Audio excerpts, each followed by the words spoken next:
अपने इष्ट देव श्री हनुमान जी महाराज को प्रणाम करके आरंभ करता हूँ आज का कार्यक्रम। श्री हनुमान जी महाराज के सिद्धपीठ स्थान सालासर धाम राजस्थान से मैं डॉक्टर अमित कुमार दाधीच आपका इस कार्यक्रम में स्वागत करता हूँ।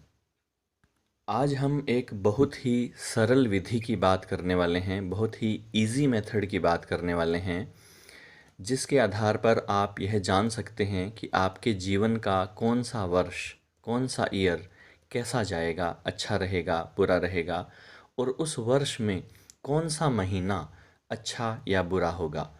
अष्टक वर्ग की विधि के द्वारा बहुत ही सरलता से इस बात को जाना जा सकता है। तो आइए शुरू करते हैं। देखिए, आजकल मोबाइल में बहुत सी फ्री ऐप्स आपको मिल जाएंगी, जिनमें आप अपनी जन्म की तारीख, जन्म समय और जन्म स्थान डालेंगे तो आपकी जन्म कुंडली, वर्ष कुंडली आदि सभी शो हो जाएंगी।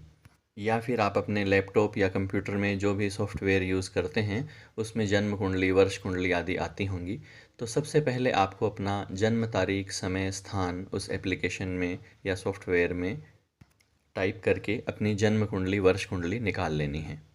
जैसे उदाहरण के लिए हम मानते हैं कि किसी व्यक्ति का जन्म समय 8:31 8:31 AM सुबह का है और जन्म तारीख 30 दिसंबर 1976 है, 30 दिसंबर 1976, और जन्म स्थान है सालासर राजस्थान। तो यह इनकी जन्म कुंडली है। और जिस वर्ष का हम फल जानना चाहते हैं वह वर्ष मान लीजिए कि 2020-21 है। क्योंकि इनका जन्म 30 दिसंबर का है, इसलिए इनका यह जो नया वर्ष होगा यह 30 दिसंबर को लगेगा। कभी कभी यह एक दिन आगे पीछे भी हो जाता है। तो एप्लीकेशन में यह दिखा रहा है कि 30 दिसंबर को ही इनका नया वर्ष आरंभ हो रहा है। अब देखिए, यह जो है यह इनकी वर्ष कुंडली है। वर्ष कुंडली के ऑप्शंस रहते हैं सॉफ्टवेयर्स में भी, एप्लीकेशंस में भी। तो आप अपनी जन्म तारीख, समय, स्थान लिखकर अपनी जन्म कुंडली भी देख लें और साथ में वर्ष कुंडली। तो सबसे पहला स्टेप आपको का यह है कि आपको जिस वर्ष का वर्षफल जानना है उस वर्ष की वर्ष कुंडली सामने रख लें और उसमें नोट कर लें कि सूर्य, चंद्रमा, मंगल, बुध, गुरु, शुक्र और शनि, ये 7 ग्रह किन राशियों में हैं यह अलग से लिख लें। कि जैसे इस उदाहरण में हम देख रहे हैं कि इनकी जो वर्ष कुंडली बनी है 2020-21 की, तो उसमें सूर्य धनु राशि में है, चंद्रमा मिथुन में, मंगल मेष में, बुध धनु में, गुरु मकर में, शुक्र वृश्चिक में और शनि मकर में है। तो यह हमने लिख लिया। अब इस वर्ष कुंडली को बंद कर दें, वर्ष कुंडली का इतना ही काम था। अब आप आ जाएं अपनी जन्म कुंडली पर, और जन्म कुंडली में भी आप अपना अष्टक वर्ग निकाल लें। कि जैसे कि इस उदाहरण में हमने यह अष्टक वर्ग इनका निकाल लिया। अब आपको क्या करना है, अब आपको देखना है कि सूर्य धनु राशि में है तो धनु राशि में सर्वाष्टक वर्ग में कितने बिंदु हैं। वह बिंदु आप सूर्य के आगे, धनु राशि के आगे लिख लीजिए। इसी तरह चंद्रमा वर्ष कुंडली में मिथुन राशि में था, इसलिए आपको इस जन्म कुंडली में चंद्रमा के मिथुन राशि में कितने बिंदु हैं सर्वाष्टक वर्ग में वह लिख लीजिए। और इसी तरह इन 7 ग्रहों के सर्वाष्टक वर्ग में कितने कितने बिंदु हैं वह लिख लीजिए। कि जैसे मंगल के 27, बुध के 24, गुरु के 27, शुक्र के 27 और शनि के 27। इसी तरह इनके खुद के अष्टक वर्ग में कितने कितने बिंदु मिले हैं वह भी लिख लीजिए। जैसे इस उदाहरण में सूर्य धनु राशि में है वर्ष कुंडली में, तो धनु राशि में इनके सूर्य के अष्टक वर्ग में 4 बिंदु हैं, तो वह हमने 4 लिख लिए। और चंद्रमा के 5 बिंदु हैं, मंगल के 3 हैं, बुध के धनु में 3 हैं, गुरु के 5 हैं, शुक्र के 7 हैं और शनि के 3 हैं। अब आपको क्या करना है, इनको जोड़ लेना है। तो यह जोड़ करने पर इनके जो सर्वाष्टक वर्ग के पॉइंट्स हैं वह 182 आए, और इन ग्रहों के जो स्वयं के अष्टक वर्ग हैं उनके पॉइंट्स 30 आए। अब इन पॉइंट्स की संख्या से ही यह निर्धारित होगा कि यह वर्ष इनका कैसा रहेगा। अगर सर्वाष्टक वर्ग के पॉइंट्स 225 से ज़्यादा आएँ तो वह वर्ष बहुत अच्छा होता है। और यदि यह पॉइंट्स 112 से लेकर 225 के बीच में आए तो वह मीडियम होता है, वह मध्यम वर्ष होता है। इसमें भी आप अपनी बुद्धि से यह आकलन कर सकते हैं कि मान लीजिए किसी के 115 अंक आए और किसी अन्य के 121 अंक आए, तो 121 वाले का 221 वाले का वह वर्ष अपेक्षाकृत थोड़ा ठीक रहेगा। मध्यम का अर्थ है मिला जुला, कुछ अच्छे कुछ बुरे, लेकिन इसमें यह संख्या जितनी ज़्यादा होगी उतना ही ज़्यादा वह वर्ष अच्छा रहेगा।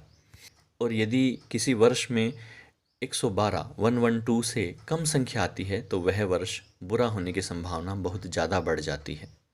और इसी प्रकार यह जो ग्रहों के अष्टक वर्ग के आपने पॉइंट्स जोड़े, यह पॉइंट्स यदि 30 आएँ या 30 से ज़्यादा आएँ, 30 आएँ या 30 से ज़्यादा आएँ तो वह वर्ष अच्छा होता है। 30 से जितने ज़्यादा होते जाएंगे उतना ज़्यादा अच्छा होने की संभावना बढ़ती जाएगी। और यदि यह 25 से 29 के बीच में आए तो वह मीडियम होता है, वह मध्यम वर्ष होता है, मिला जुला, न बहुत अच्छा न बहुत बुरा। और यदि 25 से कम आए तो जितने कम होते जाएंगे उतना बुरा होने की संभावना बढ़ जाएगी। अब इस उदाहरण में आप देख रहे हैं कि सर्वाष्टक वर्ग के पॉइंट्स तो इनका यह बता रहे हैं कि यह वर्ष मध्यम रहेगा, और ग्रहों के अष्टक वर्ग के पॉइंट्स यह बता रहे हैं कि यह अच्छा रहेगा। इसका मतलब यह वर्ष इनका अच्छा ही रहेगा, क्योंकि सर्वाष्टक वर्ग के पॉइंट्स बहुत ज़्यादा कम नहीं हैं, हालांकि है मीडियम रेंज में ही, और अष्टक वर्ग के पॉइंट्स इनके अच्छे हैं।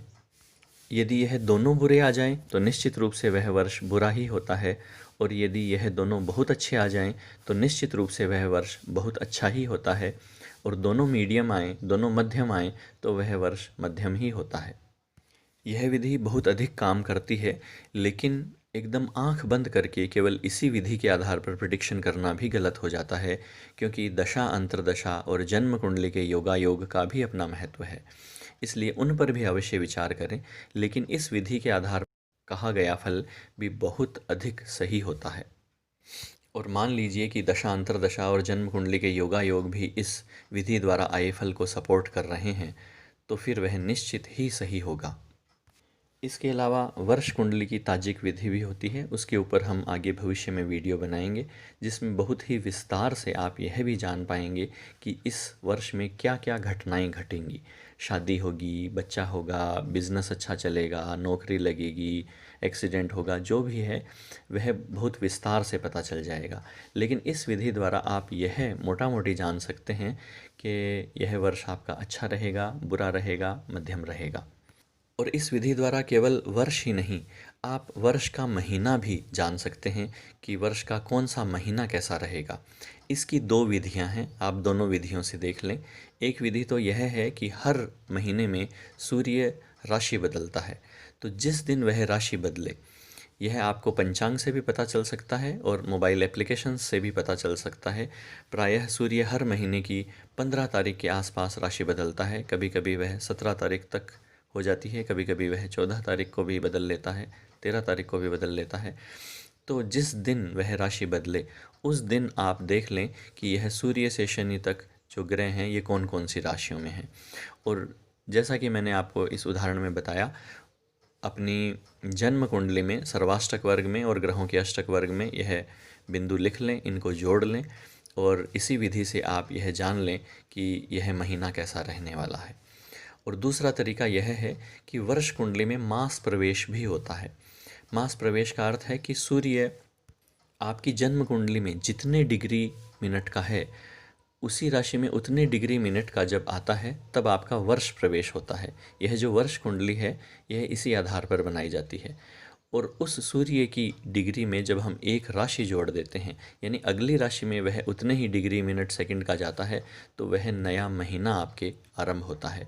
तो उस दिन कौन से ग्रह कौन कौन सी राशियों में हैं, और आपकी जन्म कुंडली में अष्टक वर्ग में सर्वाष्टक वर्ग में कितने कितने पॉइंट्स उन राशियों में मिले हैं, उनका टोटल कर लें।